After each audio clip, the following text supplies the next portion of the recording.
Isang batayang katotohanan na may mga produkto at serbisyong hindi kaya matugunan sa loob ng isang lokal na pamilihan ng isang bansa. Kung kaya't naghaganap ang tinatawag nating kalakalang panlabas sa pagitan ng mga bansa. Ayon kay Oxford Dictionary of Economics, ang kalakalang panlabas ay tumutukoy sa pagpapalitan ng mga produkto at serbisyo ng mga bansa. Pangunahing layunin nito ay matugunan ang mga pangangailangan. Ang barter ay ang batayan ng pagpapalitan ng kalakal o produkto ay nakabatay ayon sa kung ano ang pangangailangan at kagustuhan ng isang bansa.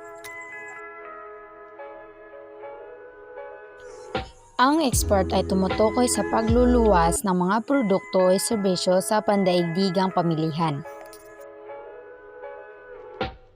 Ang import ay tumutukoy sa pagpasok sa lokal na pamilya ng mga produkto o serbisyo mula sa ibang bansa.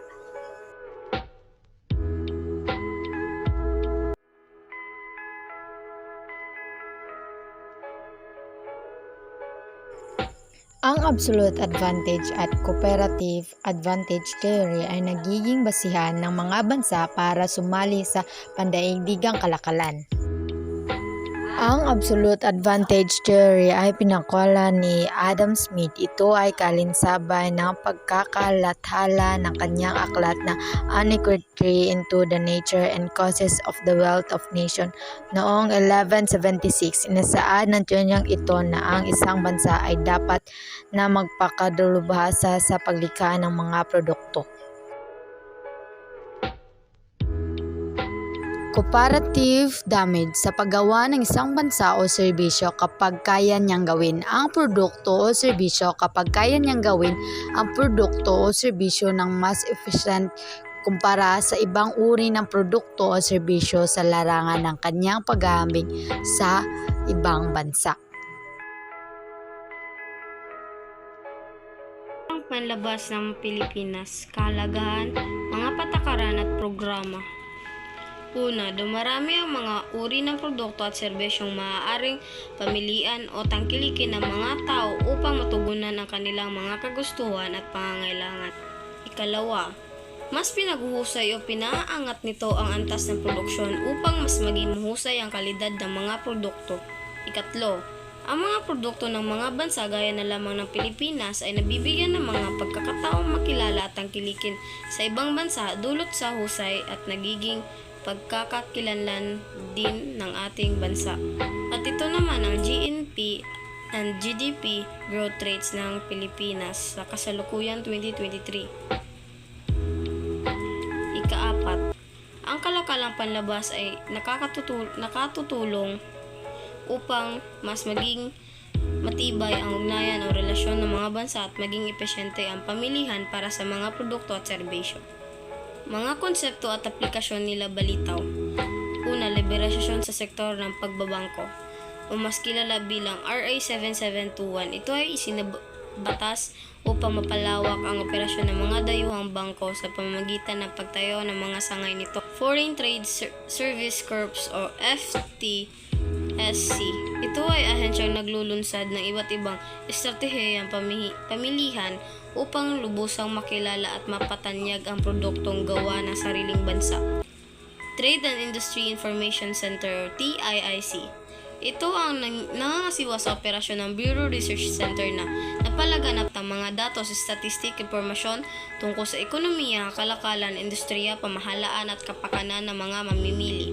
Center for Industrial Competitiveness. Naglulunsad ng mga programang mataas sa antas o kalidad at produktibidad ng mga manggagawa upang sila ay maging kompetitibo sa pandaigdigang pamilya ng manggagawa, produkto at serbisyo. Philippine Trade Performance noong 2013 and 2014. Ang Philippine Trade Performance ay maaaring nag-iiba depende sa mga kamakailang datos at kondisyon ng ekonomiya. Maaaring nagpapakita ito ng mga pagbabago sa halaga ng mga eksportasyon at importasyon ng bansa kasama ang pagbabago sa kalakalan sa iba't ibang kalakalan at serbisyo. Ang pangunahing layunin ng Philippine Trade Performance mula 2013 hanggang 2014 ay maaaring maging pagpapalakas ng ekonomiya sa pamamagitan ng pagpapalakas ng kalakalan at palawak ng merkado para sa produktong Pilipino. pagtaas ng halaga ng mga eksportasyon. Maaaring nakakaroon ng pagtaas sa halaga ng mga produktong ini-export ng Pilipinas sa bansa ng panahon ito na napagkita ng potensyal paunlad ng ating sektor. Pagbabago sa mga pangunahing kalakal. Ang pagbabago sa mga pangunahing kalakal na inaalok ng Pilipinas sa maligtigang merkado tulad ng elektroniko, produkto, agrikultura at mga produktong mahalong trade surplus. Sa kabila ng pagtaas ng imports na natili pa rin ang isang positibong trade surplus para sa Pilipinas na napagitan ng kalakasan sa ekonomiya sa panahon iyon. Pagbabago sa kalakalan ng mga produkto. Nabago ang kalakalan ng ilang produkto kabilang ng pagtaas ng demand para sa produktong agrikultura at pagbaba naman sa produkto pang industriya.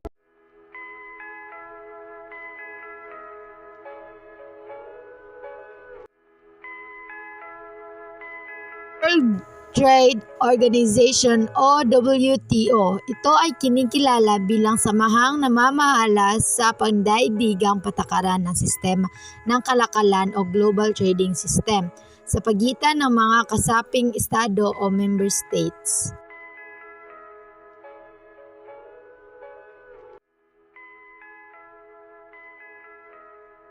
Association of Southeast Asian Nation or ASEAN. Matapos mabigo ang pagkatatag ng Association of Southeast Asian or ASA, ito ay nagbigay daan para magsimula ang Association of Southeast Asian Nation or ASEAN noong August 8, 1967. Ang samahang ito ay naglalayong paunlarin ang ugnayan ng mga bansa sa Timog Silangang Asya.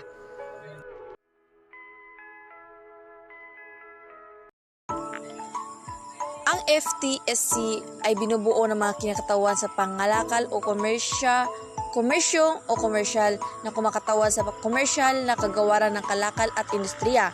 Sa buong mundo, sila ay nagtatrabaho upang itaguyod ang mga inisyatibo ng DTI, partikular sa promosyong pangkalakal at pamumuhunan, pati na rin ang patakaran sa kalakalan sa pangunahing merkado sa ibang bansa. Ang liberalisasyon sa sektor ng pagbangko na kilala rin bilang Republic Act 7721 ay isang programa na naglalayong mapatatag ang kalakalang mapanlabas ng pamahalaan sa Pilipinas. Ito ay may layunin na palawakin ang operasyon ng mga dayuhang bangko sa bansa sa pamamagitan ng pagtayo ng kanilang mga sangay. Sa lalim ng batas na ito, pinapayagan ang pagpasok, pamangasiwa at pamamahala ng mga sangay ng dayuhang bangko sa Pilipinas. Ang Trade Industry Information Center na kilalang TIIC ay isang sentro na nagbibigay ng impormasyon, mapagkukunan at suporta na may kaugnayan sa kalakalan at industriya. Nagsisilbi itong hub para sa panggangalap, pagsuri at pagpapalaganap ng data at mga insight sa iba't ibang espito ng kalakalan, komersyo at mga aktibidad ng pang-industriya. Ang Center for Industrial Competitiveness ay isang institusyon na nakatuon sa pag-aaral at pagsulong ng kompetisyon sa industriya. Mahalaga ito dahil nagbibigay ito ng suporta, kaalaman at mga programa upang mapalakas ang kakayahan ng mga negosyo at industriya sa pagtutulak ng kanilang kakayahan na makipagsabayan sa global na merkado. APEC, Asia Pacific Economic Cooperation. Ano nga ba ang APEC? Ito ay isang samahang may layuning isulong ang kaunlarang pang-ekonomiya at katiwasayan sa rehiyong Asia-Pacific. Kaugnayan na rin ang pagpapalakas sa mga bansa at pamayanan nito. Ang mga bansang nasa rehiyon ng Pasipiko ay nagkakaroon ng ugnayan sa mga usaping pang-ekonomiya at nagsusulong ng kaunlarang pangkabuhayan, kooperasyon, kalakalan at pamumuhunan. Ito ay itinatag noong Nobyembre 1989 at ang punong himpilan nito ay matatagpuan sa Singapore. Mga bansang orihinal na kasapi nito: Australia, Brunei, Canada, Indonesia, Japan, South Korea, Malaysia, New Zealand, Singapore, Thailand at United States. Mga sumapi noong Nobyembre 1991: China, Hong Kong at ang Taiwan. Mga sumali noong 1993, Mexico at ang Papua New Guinea. Mga sumali noong Nobyembre 1994 ay ang Chile. Mga sumali noong Nobyembre 1998, Peru, Russia at ang Vietnam. Ang samahang ito ay nagsasagawa ng tauhang pagpupulong o economic forum upang pag-usapan ang iba't ibang isyu, partikular na ang kalakalan at pamumuhunan. Ang APEC ay kaiba sa WTO sapagkat walang kasunduan iyong pinipilit sa mga kasapi o sa mga member economy. Ang desisyon ng samahan ng mga isyu o usaping ay binabatay ayon sa consensus. Kauna-unahang APEC Leaders Meeting noong 1993 ay isinagawa ni Blake Island sa Washington, D.C. sa pangunguna ng dating Pangulo ng Estados Unidos na si Bill Clinton, na kung saan ay nanawagan ang mga pinuno ng bansa upang mabawasan ang mga hadlang sa kalakalan at pamumuhunan gaya ng taripa at kuta. Taripa ay tumutukoy sa buwis na binayaran sa kalakal, samantalang ang kuta ay ang takdang dami ng mga kalakal na maaring iluwas o ipasok sa isang bansa. 3 pillars ayon sa aklat na Economics, Konsepto at Aplikasyon. Liberalisyon, nakikipaglakalan at pamumuhunan.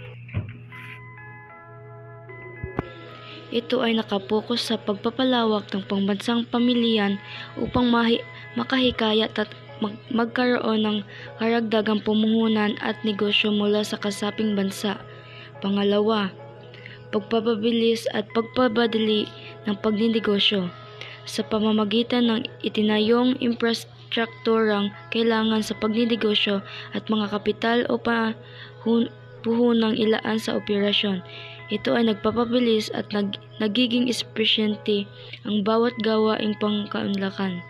Ang mga nagluluwas at nag-aangat ng mga produkto at serbisyo ay makikinabang dahil sa magiging epekto nito, tulad ng mas mababang gastos pangproduksyon, karagdagang trabaho at pagkakaroon ng mas malawak na pamilihan. Pangatlo, pagtutulungan pang-ekonomiya at teknikal. Ito ay may layuning maglunsad ng mga pagsasanay upang malinang, mapahusay at mapalawig ang kaalamang teknikal ng lahat ng kasaping bansa.